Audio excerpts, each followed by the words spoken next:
بسم اللہ الرحمن الرحیم۔ میں ہوں سید نوید عالم اور آپ دیکھ رہے ہیں میرا یوٹیوب چینل فوڈ ہسٹری اور ڈسکوری۔ جی ہاں ناظرین، آج جس کھانے کے بارے میں بات کرنے جا رہا ہوں وہ ہماری تقریبات میں لازمی جز ہوتا ہے، لازمی طور پہ پایا جاتا ہے ہمارے آپ کے تہواروں میں۔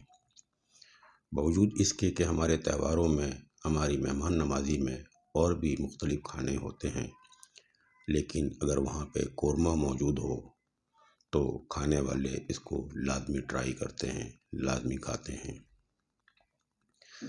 قورمہ لفظ کہاں سے آیا؟ جی ناظرین، میں آپ کو یہ بتاؤں کہ یہ لفظ ترکی سے آیا، ترکی زبان سے لیا گیا۔ ترکی میں وہ کھانا جو گوشت اور پیاز کو بھون کے بنایا جاتا تھا، اس کو ترکی زبان میں کاورما کہا جاتا تھا۔ جی ناظرین، کاورما کہا جاتا تھا۔ اس کو لکھنے کا طریقہ یہ تھا KAVURMA، کاورما۔ کاورما اس ڈش کو کہا جاتا تھا جس کو پیاز اور گوشت کے ساتھ بھون کے بنایا جاتا تھا، اور یہ کاورما آج دن تک ترکی میں کھایا جاتا ہے۔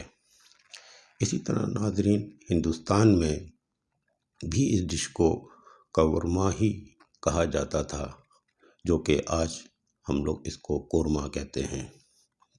ہندوستان میں اس کو بنانے کا طریقہ تھوڑا سا مختلف تھا، کیونکہ ناظرین ترکی کے اندر کم مسالوں کا استعمال ہوتا ہے کھانوں میں، اور ہمارے یہاں ہندوستان میں، پاکستان میں مسالوں کا استعمال زیادہ ہوتا ہے، گھی اور تیل کا بھی استعمال زیادہ ہوتا ہے۔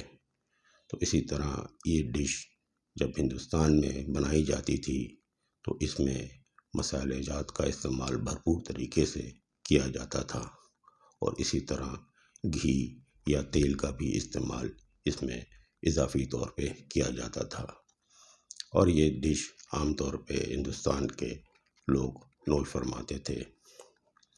جب اس ڈش کو نوابوں نے اپنے دسترخوان کا حصہ بنایا تو ناظرین آپ یہ جانتے ہیں نوابوں کا اٹھنا بیٹھنا، کھانا پینا تھوڑا سا مختلف انداز میں ہوتا ہے، تو نوابوں نے اس میں مزید اضافہ کیا، اور نوابوں کے لیے جب یہ ڈش بنتی تھی تو اس میں میوہ جات، خشک میوہ جات کا استعمال کرا جانے لگا، اور جیسا کہ آپ کو معلوم ہے نواب ہو اور اس کے گھر میں خوشبو نہ ہو تو یہ کیسے ممکن ہو سکتا ہے؟ تو اسی طرح اس میں گلاب کے عرق کا بھی استعمال کیا گیا کھانے کی خوشبو بڑھانے کے لیے۔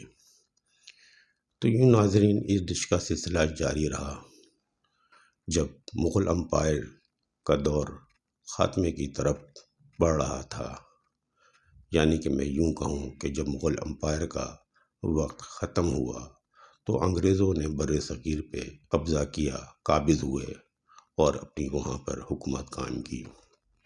حکومت قائم کرنے کے بعد انہوں نے اپنے دسترخوان میں ہندوستان کے کھانوں کو بھی اپنا حصہ بنایا اور بہت شوق سے کھانا شروع کر دیا۔